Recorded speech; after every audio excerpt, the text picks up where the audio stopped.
Hermanos amados, muy buenas tardes, que el Señor les bendiga. Bueno, pues nuevamente estamos reunidos por este medio, por este canal de YouTube, para continuar estudiando el libro de Apocalipsis. Gracias a Dios porque nos ha permitido avanzar a lo largo de todos estos meses y hemos llegado ya al capítulo 16. Estamos en la segunda parte del libro de Apocalipsis.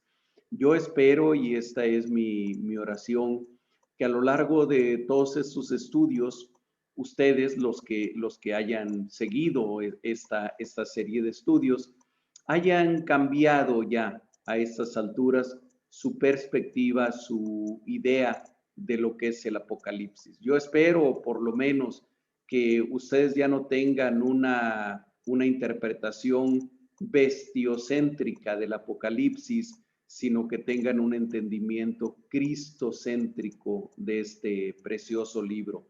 Que ustedes hayan podido encontrar hasta el momento toda la belleza, toda la esperanza que hay en esta revelación dada a Juan. Que hayan podido encontrar cómo en el Apocalipsis nosotros vemos y tenemos la revelación del Cristo glorificado, del Señor Jesucristo en toda su majestad y en todo su esplendor. Desde luego que siendo el Apocalipsis el último libro de la Escritura, el último libro de la revelación dada por Dios en la Biblia, desde luego que este libro habla sobre los últimos tiempos de la actual era en la que vivimos.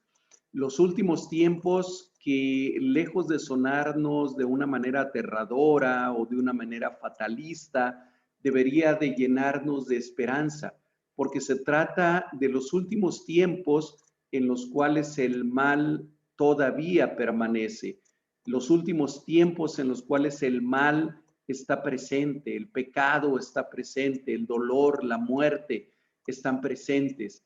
Porque después de esto, después de que el Señor venga y establezca su reino en toda plenitud, comenzaremos a vivir la verdadera vida, la verdadera existencia. Esa es la esperanza del Apocalipsis y por lo tanto debería de llenarnos de regocijo, debería de llenarnos de gozo, debería de llenarnos de alegría.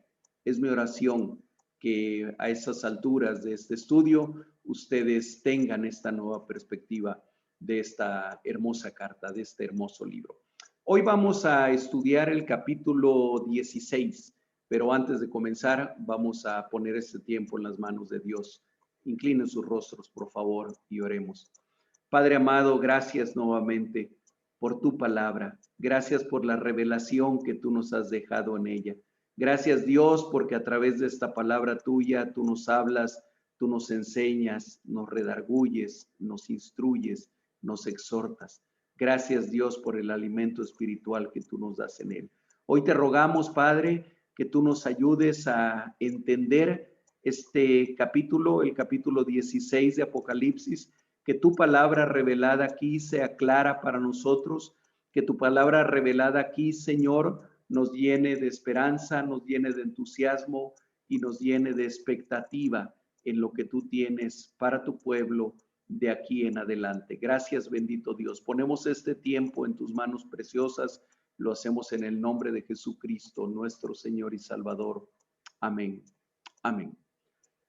Bien, la semana pasada estudiamos el capítulo 15 y se acordarán ustedes que yo les decía que el capítulo 15 es solamente una introducción al capítulo 16, en donde encontramos el último de los septenarios, el último de las series de siete elementos en los que está estructurado el Apocalipsis.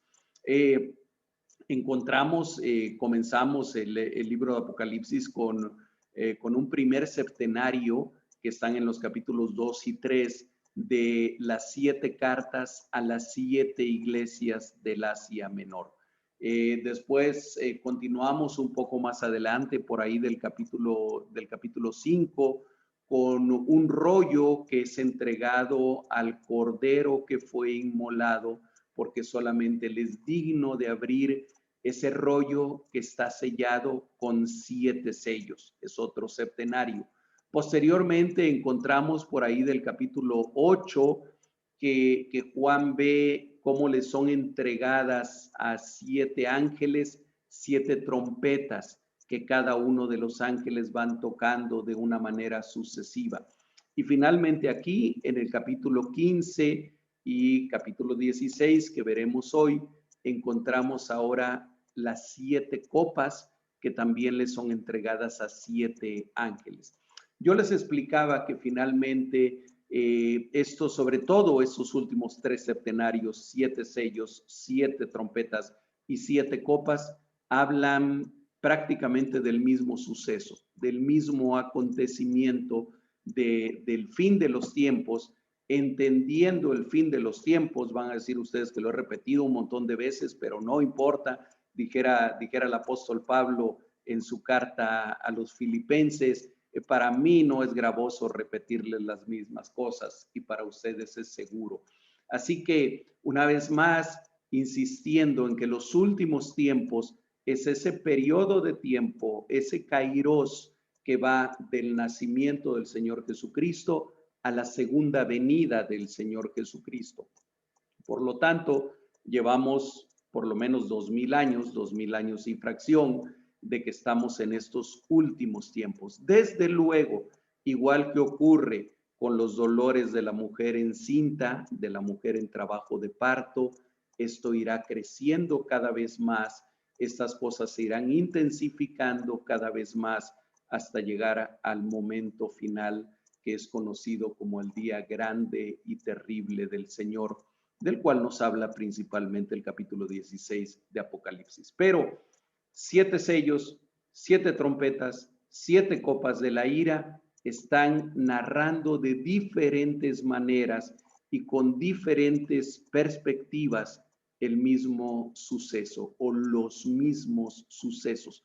Hoy vamos a ver precisamente en el capítulo 16 cómo algunas de las 7 copas se relacionan muy claramente y muy directamente con algunas de las 7 trompetas. Pero no solamente esto, volvemos a encontrar otra vez en el libro de Apocalipsis un gran vínculo con el Antiguo Testamento. Yo les decía, el Apocalipsis es el libro con más referencias del Antiguo Testamento de todos los libros del Nuevo Testamento.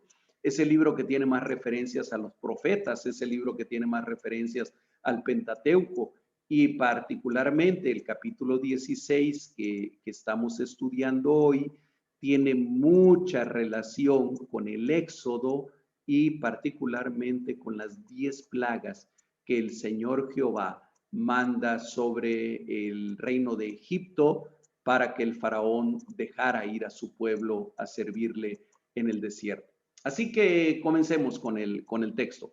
Vamos a ir leyendo algunos versículos y los vamos comentando conforme vayamos avanzando.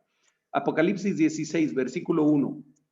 Oí una gran voz que decía desde el templo a los 7 ángeles, id y derramad sobre la tierra las 7 copas de la ira de Dios. Así que encontramos que bueno, que este capítulo que está formado por 21 versículos, por cierto, su tema central es el derramamiento de las 7 copas de la ira de Dios y cuya introducción vimos ya en el capítulo 15. Lo primero que resalta es que Juan nuevamente oye, no es solamente una visión en el sentido de que es algo que ve, sino que es una revelación auditiva. Juan oye nuevamente, como ya nos lo había dicho en otros pasajes del Apocalipsis, una voz y esta voz viene desde el templo.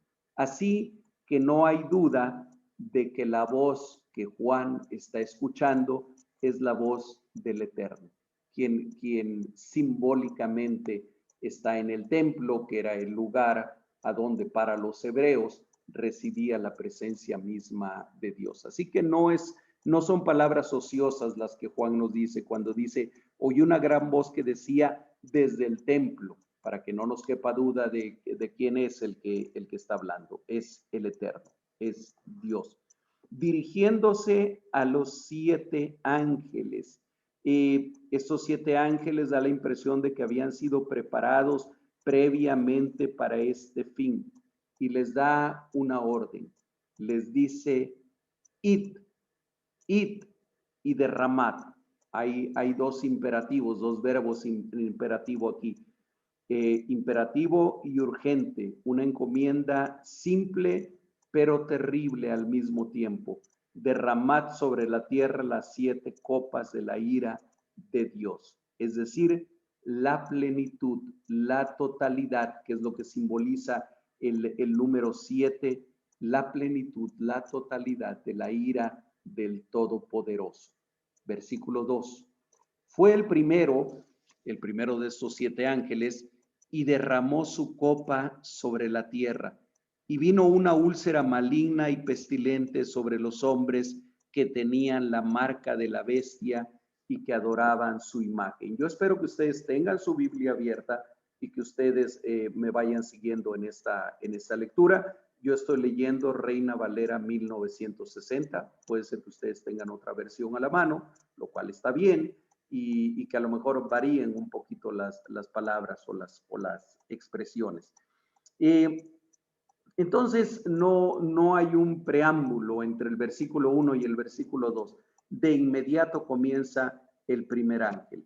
Y al igual que con los 7 sellos y con las 7 trompetas, déjenme explicarles que hay una primera serie de 4 elementos parecidos entre sí y 3 diferentes. Esta es una constante que vamos a encontrar en la arquitectura de los septenarios. Los 4 primeros elementos, ya sean los 4 primeros sellos, que por cierto fueron los 4 jinetes del Apocalipsis, o las 4 primeras trompetas, o ahora las 4 primeras copas, tienen cierta similitud entre ellas.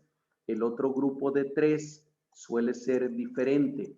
Y otra característica que ahí la vamos a encontrar también es que entre el sexto y el séptimo elemento hay un paréntesis, hay un interludio, que en este caso, por cierto, será mucho más breve que el que encontramos entre el sexto y el séptimo sello o entre la sexta y la séptima trompeta. Espero que ustedes me estén siguiendo. Por favor, este interludio que vamos a encontrar entre sexta y séptima copas es más breve que los otros interludios, pero es mucho más trascendente, mucho más importante. Entonces, encontramos también en general que en estas 7 copas que contienen la ira y el furor de Dios, está simbolizado como vino y que es derramado. A diferencia, fíjense, de una trompeta que anuncia y permite prepararse tal vez para el anuncio, el vino solo es derramado, o lo que es derramado, ya sea agua o lo que sea, solamente es derramado, no hay tiempo para prepararse.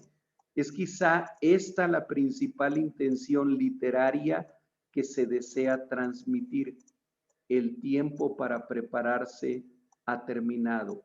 Cada copa será derramada de manera súbita.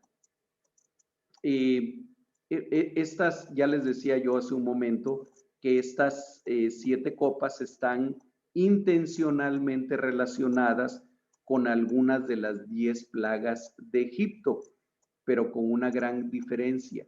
Mientras las plagas de Egipto están limitadas a una nación, es decir, a Egipto, estas copas de la ira abarcan a todo el planeta, a toda la creación prácticamente. También ya les decía yo al principio que están relacionadas con algunas de las trompetas, pero aquí encontramos 3 grandes diferencias en cuanto a lo revelado en las trompetas y lo que encontramos en las copas de la ira. La primera de la diferencia, son juicios totales. Las de las trompetas son juicios parciales, o los de las trompetas son juicios parciales. Lo vamos a ir viendo en algunas de ellas. Segunda diferencia, las trompetas dan oportunidad de arrepentirse. En las copas no vemos que haya esa oportunidad. Es más, vemos que no hay un arrepentimiento de aquellos que están padeciendo de estos juicios. Y la tercera diferencia, las trompetas afectan indirectamente a la humanidad. Las copas lo hacen directamente. Entonces, vemos como la intensidad del juicio, la intensidad de la descripción del juicio de Dios va creciendo conforme pasamos de los sellos a las trompetas y ahora a las copas de la ira. Contienen un juicio justo, pero implacable de parte del Señor, de parte del Eterno. Y bien, ya he leído el versículo 2, a donde nos dice que la primera de esas trompetas es, perdón, de esas copas, discúlpenme, es derramada sobre la tierra. ¿Cuál es el efecto? Produce una úlcera maligna y pestilente, pero no sobre todos los seres humanos, solamente sobre aquellos que habían recibido la marca de la bestia y que adoraban su imagen. Definitivamente está relacionada con la sexta plaga de Egipto, a donde fue aventar polvo, aventar tierra hacia el aire, lo que hicieron Moisés y Aarón, y que produjo, cenizas, y que produjo un salpullido y úlceras en la piel de aquellos que habitaban aquella tierra de Egipto. Entonces aquí encontramos la primera similitud entre esta copa de la ira y una de las plagas de Egipto, en este caso la sexta plaga. Es interesante también y es de resaltar que quienes son afectados por este juicio que contiene la primera copa no son todos los seres humanos, no son todos los habitantes de la tierra, son solamente aquellos que tenían la marca de la bestia y que adoraban a su imagen. ¿Y quiénes son ellos?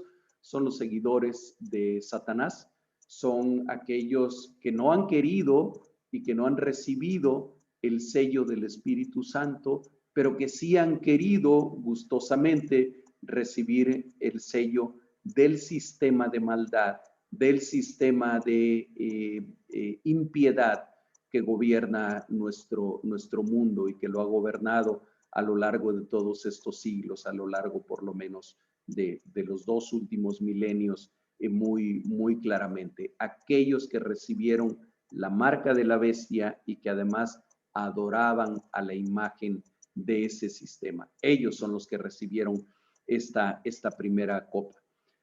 Versículo 3, el segundo ángel derramó su copa sobre el mar y éste se convirtió en sangre como de muerto y murió todo ser vivo que había en el mar. Entonces, vemos que la primera copa es derramada sobre la tierra, la segunda copa es derramada sobre el mar. Y como resultado de esto, se convirtió en sangre, pero dicen sangre como de muerto.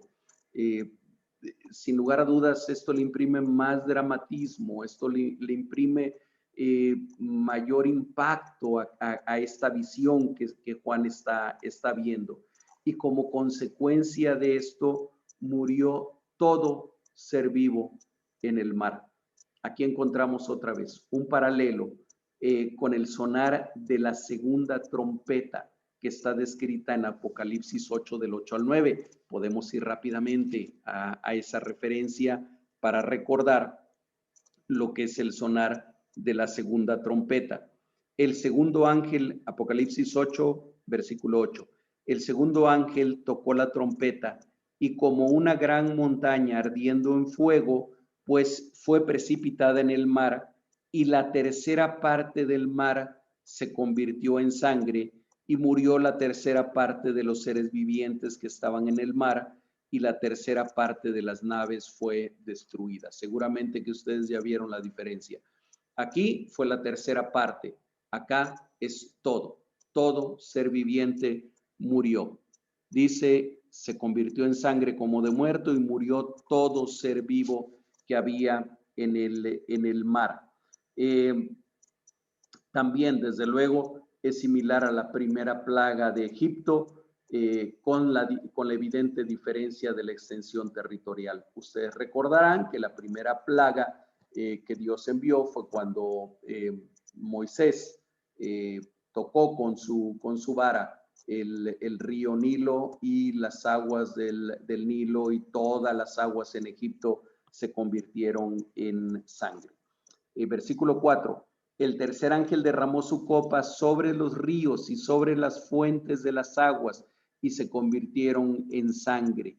Y oí al ángel de las aguas que decía: justo eres tú, oh Señor, el que eres y que eras, el santo, porque has juzgado estas cosas. Por cuanto derramaron la sangre de los santos y de los profetas, también tú les has dado a beber sangre, pues lo merecen. También oía otro que desde el altar decía: ciertamente, Señor Dios Todopoderoso, tus juicios son verdaderos y justos. Ahí tenemos entonces el derramar de la tercera copa, que es derramada sobre ríos y sobre fuentes de agua, las cuales, al igual que ocurrió con las aguas del mar, se convierten en sangre. Y lo relacionamos de una manera muy clara con el sonar de la tercera trompeta. Otra vez regresamos a Apocalipsis capítulo 8, ahora los versículos 10 y 11. El tercer ángel tocó la trompeta y cayó del cielo una gran estrella, ardiendo como una antorcha, y cayó sobre la tercera parte de los ríos y sobre las fuentes de las aguas, y el nombre de la estrella es Ajenjo, y la tercera parte de las aguas se convirtió en ajenjo, y muchos hombres murieron a causa de esas aguas, porque se hicieron amargas. Nuevamente vemos una diferencia, que aquí es la tercera parte lo que es dañado, y acá en el caso de la tercera copa es todos los ríos y todas las fuentes de las aguas se convirtieron en sangre. Desde luego, también encontramos la relación con la primera plaga de Egipto, en la cual las aguas del Nilo y todas las aguas de aquel país se convirtieron en sangre. Sigue después una declaración de un misterioso ángel llamado Ángel de las Aguas. A ver, hermanos, amigos, no podemos de un solo versículo de la Biblia hacer deducciones generales o sacar extrapolaciones generales. Eso no es válido.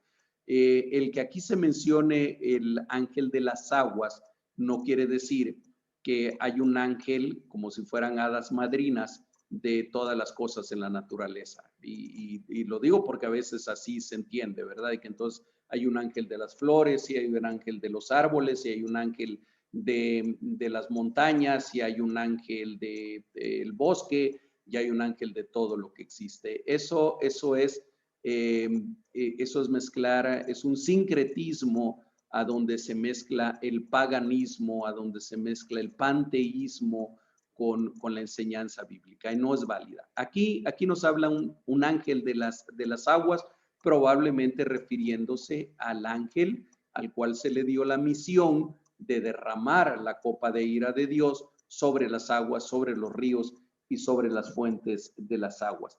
Pero más importante es ¿qué es lo que dice este ángel? Exclama una serie de aseveraciones sobre aquel que está enviando juicio sobre la tierra. Y lo primero que dice es que Él es justo, eterno y santo.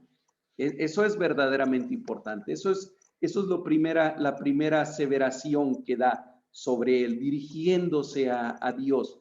La segunda es que le dice: has juzgado todas las cosas. Dios es un Dios justo, es un juez justo, que como humanos perdamos de vista muy fácilmente esa característica o esa realidad de Dios, bueno, es otra cosa. Generalmente preferimos hablar del Dios amoroso, del Dios misericordioso, de ese Padre de misericordia que es Dios, y bendito sea su nombre, que lo es, pero también es un Dios que juzga y es un juez justo. Y entonces aquí aquel ángel dice que ha juzgado todas estas cosas. La tercera aseveración dice ellos, y cuando se refiere a ellos, está hablando a los habitantes de la tierra que no siguen al Cordero, a los habitantes de la tierra que siguen a la bestia, que gustosamente reciben la marca de la bestia, que adoran a su imagen. Ellos son ellos. Ellos derramaron sangre de los santos y de los profetas. Y la cuarta aseveración dice, solo están recibiendo su justa retribución de lo que ellos mismos hicieron. Bien, seguimos adelante. Versículo 8. El cuarto ángel derramó su copa sobre el sol, al cual fue dado quemar a los hombres con fuego. Y los hombres se quemaron con el gran calor y blasfemaron el nombre de Dios que tiene poder sobre estas plagas y no se arrepintieron para darle gloria. Bien, aquí encontramos entonces al cuarto ángel derramando su copa ahora sobre el sol. La primera copa fue derramada sobre la tierra, la segunda fue derramada sobre el mar, la tercera sobre ríos y fuentes de las aguas, la cuarta es derramada sobre el sol. El resultado de esto es que el sol quema a los hombres de fuego, con fuego, perdón, y como respuesta estos blasfemaron contra Dios y no se arrepintieron. Similar otra vez a la cuarta trompeta, Apocalipsis capítulo 8, versículo 12, la leo para que vayamos estableciendo los paralelismos y vayamos viendo que en realidad es la descripción del mismo evento, pero narrado de una manera diferente. Apocalipsis 8:12, hablando de las trompetas, dice: el cuarto ángel tocó la trompeta y fue herida la tercera parte del sol y la tercera parte de la luna y la tercera parte de las estrellas, para que se oscureciese la tercera parte de ellos y no hubiese luz en la tercera parte del día y asimismo de la noche. Vemos que fue la tercera parte del sol lo que fue dañada. Aquí dice, en regreso a las copas, Apocalipsis 16:8, el cuarto ángel derramó su copa sobre el sol, al cual le fue dado a todo el sol quemar a los hombres con fuego. Y vemos la reacción que va a ser constante en varios de estos eventos en el capítulo 16. A los hombres, como respuesta de lo que está ocurriendo, blasfemar contra Dios y no arrepentirse. Una diferencia de lo que había en los sellos y en las trompetas. Bien, seguimos adelante. Versículo 10 y llegamos a la quinta copa. El quinto ángel derramó su copa sobre el trono de la bestia y su reino se cubrió de tinieblas y mordían de dolor sus lenguas y blasfemaron contra el Dios del cielo por sus dolores y por sus úlceras y no se arrepintieron de sus obras. Bien, aquí vemos ahora el cambio de los cuatro primeros elementos. Las cuatro primeras copas fueron bastante parecidas, una derramada sobre la tierra, otra derramada sobre el mar, otra sobre ríos y fuentes de las aguas y otra sobre el sol. Y vamos a ver ahora que los tres últimos elementos son diferentes. Ahora, estas copas ya no van dirigidas solamente contra los seres humanos, los habitantes de la tierra, aún aquellos que recibieron la marca de la bestia y que adoraron a su imagen, sino que estas tres van dirigidas ya al reino de las tinieblas, al reino de la bestia y a la destrucción de ese reino. Entonces, la quinta copa es derramada directamente sobre el trono de la bestia. La ira de Dios cae sobre su misma autoridad, sobre la misma autoridad que le había sido conferida a la bestia, sobre su trono para destruirlo, al grado que todos sus dominios son cubiertos por tinieblas, y probablemente había dolor y había angustia en los habitantes de esos reinos, ya que dice que mordían sus lenguas con dolor o con angustia. Y nuevamente observamos la misma respuesta de ellos, la misma que se presentó en la cuarta copa. Blasfemaron contra Dios y no se arrepintieron. Y otra vez encontramos un paralelismo con la quinta trompeta que está en Apocalipsis capítulo 9, versículos 1 y 2, a donde dice: el quinto ángel tocó la trompeta y vi una estrella que cayó del cielo a la tierra, y se le dio la llave del pozo del abismo, y abrió el pozo del abismo, y subió humo del pozo como humo de un gran horno, y se oscureció el sol y el aire por el humo del pozo. Aquí también, después de que el quinto ángel derrama esta quinta copa de la ira sobre el trono de la bestia, se oscurece todo el reino de la bestia, al igual que lo vimos en la quinta trompeta. Y también hay una relación, hay un paralelismo muy claro con la novena plaga que está en Éxodo capítulo 10, versículos 21 al 23. Ustedes lo pueden leer en sus casas, en la cual vinieron tinieblas sobre toda la tierra de Egipto, en esa novena plaga. Y solo había luz, ¿a dónde? Donde moraba el pueblo de Israel. Y aquí vemos también, esto mismo lo podemos esperar en el derramamiento de las copas de ira, a donde nosotros creemos firmemente que la iglesia de Dios, que el pueblo de Dios va a estar aquí todavía, no va a estar en los cielos. Estaremos aquí y estaremos viviendo esto mismo, pero ocurrirá lo mismo que ocurrió con las plagas de Egipto. Dios va a preservar a su pueblo. Siempre lo ha hecho y siempre lo va a seguir haciendo el Señor.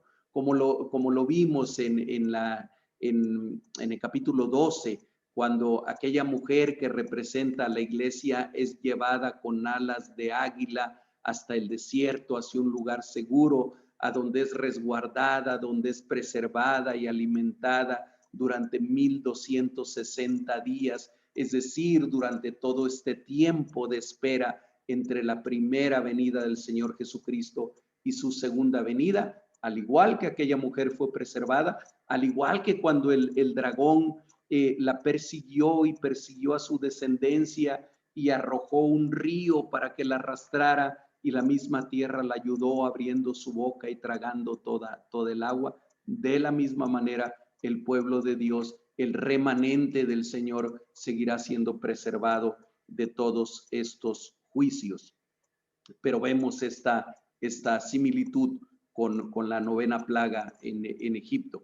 Esta quinta copa da comienzo al ataque directo sobre Satanás y sus seguidores, los que tenían la marca de la bestia.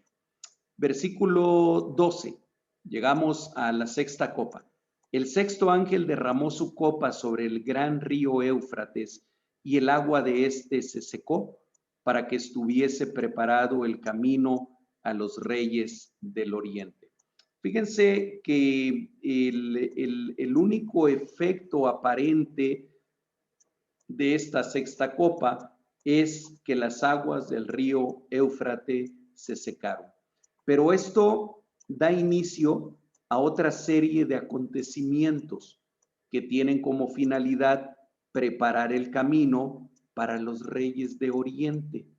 Y aquí se necesitan explicar algunas cosas, es necesario dar algunas explicaciones. Primero, el Éufrates, el río Éufrates, es un símbolo de la contención de la destrucción de Israel.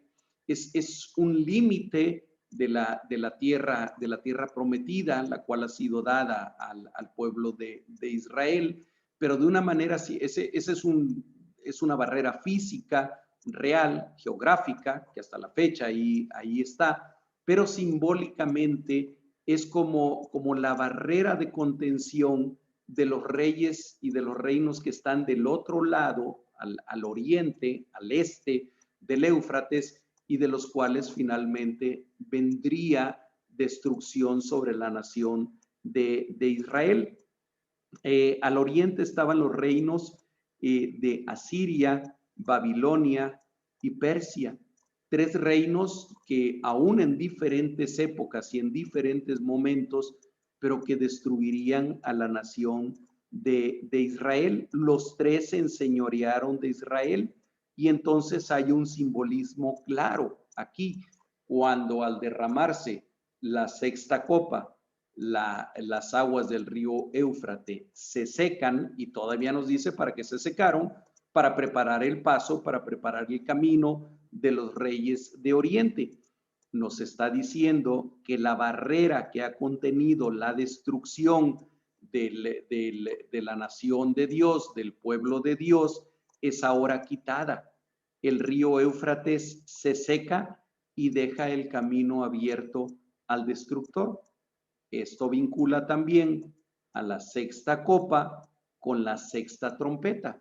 Leámosla en Apocalipsis 9, a partir del versículo 13, no la vamos a leer toda porque es un pasaje largo. Dice Apocalipsis 9:13, hablando de la sexta trompeta: el sexto ángel tocó la trompeta y oí una voz entre los cuatro cuernos del altar de oro que estaba delante de Dios, diciendo al sexto ángel que tenía la trompeta: desata a los cuatro ángeles que están atados, ¿dónde? Junto al río Éufrates, junto al gran río Éufrates. Y fueron desatados los cuatro ángeles. Yo les decía en su oportunidad cuando estudiamos este pasaje, si eran ángeles que estaban atados, podemos entender que no eran ángeles de Dios, que no eran ángeles que actuaban como mensajeros de Dios, sino que eran ángeles caídos. Y fueron desatados los cuatro ángeles que estaban preparados para la hora, día, mes y año, a fin de matar a la tercera parte de los hombres. Y aquí encontramos, ahora volviendo a el capítulo 16, que está relacionado también con el Éufrates, solamente que acá nos dice que se secó y preparó el camino para los reyes del oriente. Fíjense que de los versos 13 al 16 se puede considerar como un interludio, como un paréntesis entre la sexta y la séptima copa. Sin embargo, en ese interludio, en ese paréntesis, encontramos 5 eventos y declaraciones significativas. Pero déjenme leer primero los versículos 13 al 16.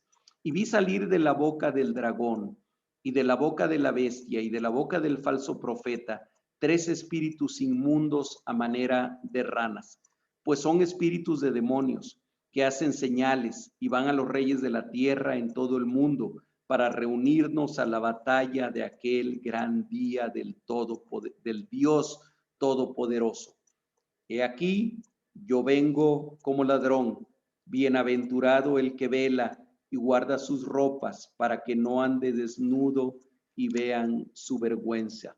Y los reunió en el lugar que en hebreo se llama Armagedón. Wow, en estos versículos hay como para hacer comentarios por una hora más, pero bueno, no tenemos el tiempo ni lo voy a hacer, no se preocupen. Bien, encontramos entonces aquí cinco eventos. El primero de ellos, que de la tríada inicua formada por el dragón, la bestia y el falso profeta, que también era la otra bestia o la bestia que vino de la tierra, ustedes se acordarán de cuando estudiamos esos capítulos, de esta tríada inicua salen 3 espíritus inmundos. Y así como de pasadita, Juan nos dice que eran como ranas, que eran parecidos a ranas. Nueva referencia a Egipto, otra similitud con Egipto. Fíjense que en Egipto, en el Egipto antiguo, por supuesto, probablemente no en el contemporáneo, pero las ranas eran sagradas, ya que estaban vinculadas a la fecundidad del río Nilo. Recordemos que la cultura egipcia es una cultura que florece, una gran cultura, por cierto, en muchos aspectos, pero que florece alrededor del río Nilo, el cual cada determinado tiempo se desbordaba, pero ese desbordamiento de las aguas del Nilo producía fertilidad en la tierra y las ranas estaban ahí en el Nilo. Entonces, eran sagradas porque estaban vinculadas a la fecundidad del Nilo, pero sobre todo porque representaban a la diosa Heket, con H y con una K, Heket. Y esta diosa Heket era la diosa de la fertilidad, de hecho era representada en ocasiones como una mujer con una cabeza de rana. Y se le atribuía, el diablo siempre trata de ser un imitador de Dios, siempre trata de imitar los atributos de Dios, y a esta falsa diosa, a este ídolo egipcio Heket con cabeza de rana, mujer con cabeza de rana, se le atribuía ser dadora de vida. Nosotros sabemos quién es el único dador de la vida, nuestro Señor, el Eterno, nuestro Dios, el Santo de Israel. Y también se le atribuía el hacer respirar a los niños recién nacidos. Ahora bien, de acuerdo con la ley mosaica, las ranas eran animales inmundos y precisamente la segunda plaga de Egipto fue de ranas, ranas que invadieron toda la nación egipcia y que primero fueron una verdadera plaga porque se metían a las recámaras, estaba todo lleno de ranas, y después cuando esos animales murieron, había un gran hedor, había una gran pestilencia. Así que siendo animales inmundos y al salir de la boca de esa triada inicua, del dragón, de la bestia y del falso profeta, entendemos que son palabras. Yo les decía también unas clases atrás que en el simbolismo apocalíptico, aquello que sale de la boca tiene que ver con palabras, tiene que ver con enseñanza, tiene que ver con doctrinas, tiene que ver con ideologías. Así que aquí, más que tres demonios fantasmagóricos, perdón, y espantosos al estilo de la película esta de Los Cazadores de Fantasmas, más que pensar en esto, entendamos que es en un sentido simbólico que lo que sale de esta triada inicua, en la cual representa a Satanás desde luego, son enseñanzas, son doctrinas, son palabras, a veces palabras blasfemas, a veces palabras que parecen sabiduría, que parecen ciencia, que parecen ser verdad, que parecen ser luz, pero que en realidad son engaño, son oscuridad, son mentiras diabólicas, son mentiras demoníacas, que tienen una sola finalidad: engañar, engañar. Son demonios, finalmente, cuya finalidad es esa, es engañar. Ese es el primer evento que vemos en este interludio. El segundo hecho, bueno, es que estos demonios hacen señales impactantes, hacen señales, hacen milagros probablemente, tal y como se describe en Apocalipsis 13:13 para la segunda bestia o el falso profeta. ¿Recuerdan ustedes Apocalipsis 13:13, hablando de esa segunda bestia? Dice, también hace grandes señales, de tal manera que aún hace descender fuego del cielo a la tierra delante de los hombres. Entonces, eso es lo segundo que vemos en este interludio. Lo tercero, su propósito, el propósito de esos demonios es unificar, reunir a los reyes de la tierra en contra de Dios, seguramente con engaños. Fíjense lo que a Pablo le fue revelado en Primera de Timoteo. Vamos a ir, por favor, a la primera carta a Timoteo, Primera de Timoteo, capítulo 4, versículo 1, a donde dice, le está escribiendo Pablo a su discípulo Timoteo, y le dice, pero el Espíritu dice claramente, y fíjense la expresión, el Espíritu dice claramente que en los postreros tiempos algunos apostatarán de la fe, es decir, renegarán de la fe, negarán de su fe. Algunos apostatarán de la fe, escuchando a espíritus engañadores y a doctrinas de demonios. Creo que Primera Timoteo 4:1 está hablando de lo mismo, de lo que está hablando Apocalipsis 16 en el versículo 14, donde dice, pues son espíritus de demonios que hacen señales y que van a los reyes de la tierra, a los que tienen autoridad, a los principales en todo el mundo para reunirnos a la batalla de aquel gran día del Todopoderoso. Y ese es el tercer punto, el tercer evento que vemos.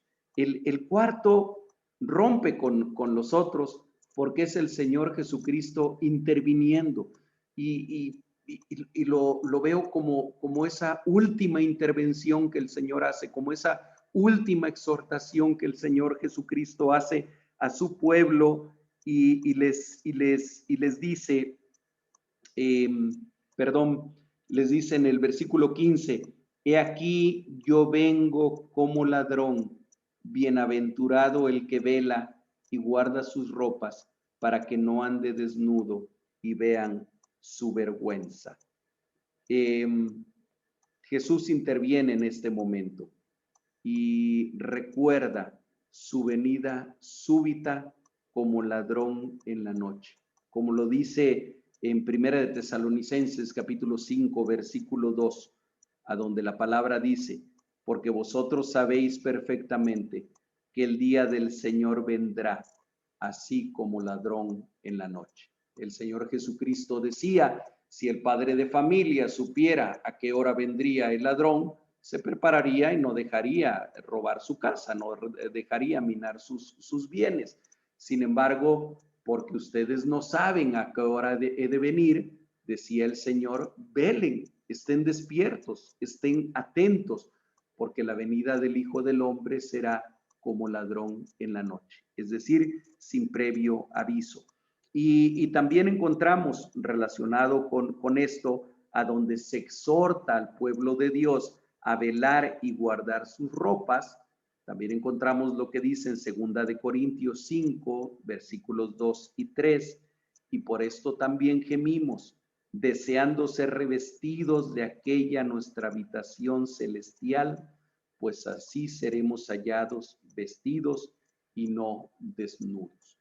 Y finalmente, el quinto evento que vemos en este interludio es que los reunió, es decir, esta triada inicua, estos demonios que parecían ranas y que salieron por todo el mundo para engañar a los reyes de la tierra, los reunió, estoy en el versículo 16, en el lugar que en hebreo se llama Armagedón. La palabra Armagedón, hermanos, junto tal vez con las palabras bestia, tal vez con la palabra ramera, Babilonia, en fin, son de las palabras más populares del Apocalipsis. Sin embargo, es interesante que aparece, ¿cuántas veces creen que aparece en la Biblia la palabra Armagedón? ¿Ok? Una vez, que es solamente en este versículo. Y con esa sola mención se han hecho quién sabe cuántas interpretaciones, quién sabe cuántas ficciones, quién sabe cuántas películas, incluso hay varias películas que llevan como título Armagedón. La sola palabra Armagedón suena a fin del mundo, suena a fin de todas las cosas. Se habla de una tremenda batalla, se habla de una batalla final que será peleada con tanques de guerra, con misiles, con bombas nucleares, en los cuales el pueblo de Dios se va a enfrentar con las fuerzas de la bestia. Y bueno, hay que analizar el texto y hay que ir entendiendo qué es lo que dice. Lo cierto es que en toda la Biblia solamente se menciona aquí la palabra Armagedón. Ahora, ¿qué significa la palabra Armagedón? Bueno, es una palabra hebrea compuesta, Har Magedón, Har con H, Har Magedón, que significa monte de Megido.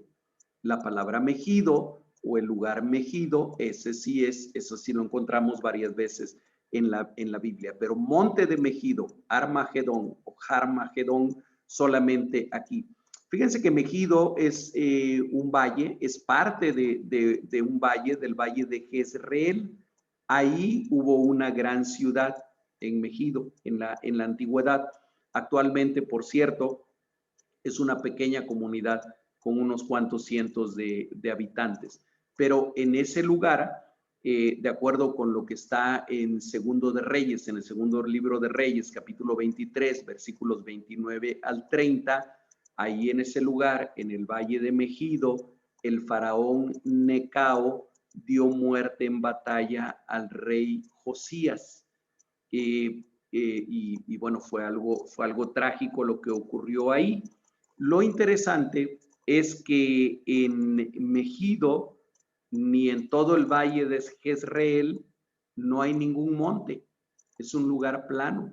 Entonces, cuando hablamos de Harmagedón o de Armagedón como el monte del Megido, entendemos el monte de un lugar plano o la montaña de un gran valle, donde por eso es valle, porque no hay montaña, porque no hay ninguna elevación. Entonces nos ayuda a entender que Armagedón no es un lugar concreto, sino es un símbolo, y que la batalla de la cual se habla en 16, en el capítulo 16, versículo 14, donde dice, para reunirnos a la batalla de aquel gran día del Dios Todopoderoso, y que se repite también en 17:14, a donde dice, pelearán contra el Cordero y el Cordero los vencerá, porque Él es Señor de señores y Rey de reyes, y los que están con Él son llamados, elegidos y fieles. ¿Ok? Esa gran batalla de la cual se habla en estos dos versículos no es una batalla con armas físicas, no es una batalla que se vaya a pelear o que se esté peleando con tanques de guerra, con misiles, con bombas atómicas y con este tipo de armas, sino es una batalla espiritual en la cual el Cordero, el cual, como dice en Apocalipsis 17:14, es Señor de señores y Rey de reyes, y los que están con Él, que son llamados fieles y elegidos, saldrán vencedores. Es la batalla finalmente que estamos peleando en este momento, que en este momento se está librando entre las fuerzas de Satanás y entre el pueblo de Dios, entre el pueblo del Señor. Es decir, si alguien espera el Armagedón, bueno, discúlpenme si a lo mejor yo estoy contradiciendo alguna de las cosas que a ustedes ya les habían enseñado, o alguna de las enseñanzas que algunos de mis hermanos, principalmente de la corriente dispensacionalista, estarán dando. No nos vamos a dejar de amar por eso. Yo tengo amados amigos, amados hermanos que seguramente están convencidos de que la batalla de Armagedón es una batalla que se va a librar entre el pueblo de Israel y las huestes de la bestia, en el lugar que actualmente se llama Megido, en el valle de Jezreel, allá en la tierra de Palestina o en la tierra de Israel, y están convencidos que será una batalla real. Respeto esa posición, amo a mis hermanos que enseñan eso, no me voy a pelear con nadie por eso, pero bueno, entendemos en todo el lenguaje simbólico que tiene el Apocalipsis, que se está hablando de una batalla simbólica. Así como no hay un monte en el Valle del Megido, tampoco existe esa batalla física, cruenta. Es una batalla real, no quiero decir que no es real, por supuesto que es real, tremendamente real, pero es una batalla espiritual que estamos librando hoy y que, como decía yo hace algunas semanas, muchas veces toma aspectos cruentos, totalmente cruentos, como cuando los cristianos son martirizados, como cuando los cristianos son sacrificados por su fe, por seguir al Señor Jesucristo. Pero estamos ya en medio de esa batalla. Bien, yo espero haber dado un poco de explicación de esto de la batalla de Armagedón, tan famosa y tan mencionada, y de la cual hay libros, películas y no sé cuántas cosas más. Sigamos, ya para terminar. Versículo 17. El séptimo ángel derramó su copa por el aire y salió una gran voz del templo del cielo del trono. Vean, no es redundancia inútil, es la palabra de Dios, lo dice con todo énfasis. Y salió una gran voz del templo del cielo, del trono, diciendo, hecho está, hecho está. Entonces hubo relámpagos y voces y truenos y un gran temblor de tierra, un terremoto tan grande cual no lo hubo jamás desde que los hombres han estado sobre la tierra. Y la gran ciudad fue dividida en tres partes, y las ciudades de las naciones cayeron, y la gran Babilonia vino en memoria delante de Dios para darle el cáliz del vino del ardor de su ira. Y toda isla huyó, y los montes no fueron hallados, y cayó del cielo sobre los hombres un enorme granizo como el peso de un talento, y los hombres blasfemaron contra Dios por la plaga del granizo, porque su plaga fue sobremanera grande. La séptima trompeta nos habla del evento final. Dice el versículo 17, y el séptimo ángel derramó su copa, ¿a dónde? Por el aire. Ya no fue derramada como la anterior sobre el trono de la bestia o sobre el río Éufrates para que se secara, sino esta fue derramada por el aire, para que el juicio se esparciera por todos lados. Y el efecto inmediato es que surge la voz del Todopoderoso, surge la voz del Eterno. Este énfasis tan marcado que hay en el versículo 17 es como para que a ti y a mí no nos quepa duda de quién es esa voz. Salió una gran voz del templo del cielo, del trono. ¿Y quién está ahí en el trono? Solamente hay uno, el que vive por los siglos de los siglos, el que está sentado sobre el trono, el que reina sobre todo el universo, el Señor soberano de toda la creación, el único Dios verdadero. Su gran voz que dijo algo muy concreto: hecho está. Es decir, ha concluido. Es decir, el tiempo se ha terminado. Es decir, lo que tenía que ocurrir ya ha ocurrido. El juicio está concluido. Y entonces vemos en el versículo 18 una conocida teofanía que ya la hemos visto en otras partes del Apocalipsis, que hubo relámpagos, voces, truenos y un gran temblor de tierra. Todas ellas son teofanías que nos hablan de la presencia de Dios, y sobre todo el último terremoto o temblor de tierra nos habla de juicio de Dios, no solamente de su presencia como pueden ser los relámpagos, los voces y los truenos, sino de su juicio. Pero aquí hay una gran diferencia, aquí se agrega algo que no habíamos visto en los otros temblores de los que ya se nos había hablado en los otros septenarios.